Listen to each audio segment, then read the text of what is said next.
The polls are open. They opened at 6 a.m. They will be open until 7 p.m. So I want everybody to get out there and don't wait until the last minute, but you know, if you're in line by 7 p.m., absolutely your vote will count. On their ballot is presidential, there's U.S. Senate, and there's congressional, 2 constitutional amendments, and then there are 4 bonds. If you're in a long line, we do have a pager who will be handing these out for you to read. If you haven't got an opportunity for that, look on the wall. There will be a sample ballot and it will have on it the constitutional amendments and the bond. If they do this ahead of time, this will shorten the lines. Don't forget, we went through redistricting. We did get out some new voter cards, so we encourage you to make sure you're in the right precinct.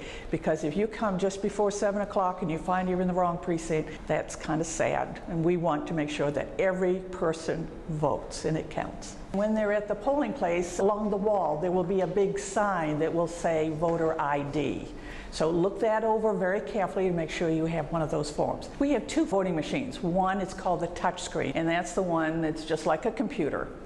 We have a second kind of a voting machine that's called the optical scanner, and this is the paper ballot. One of the nice things about the optical scanner is we can take about 25 of you all at once. With the touch screen, it's only one at a time.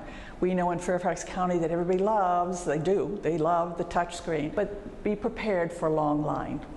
All I can tell you is please don't wait until the last minute. There are several things that you need to know in advance. They should go to the web page, which is www.fairfaxcounty, which is one word, .gov/elections, and it will tell you everything there.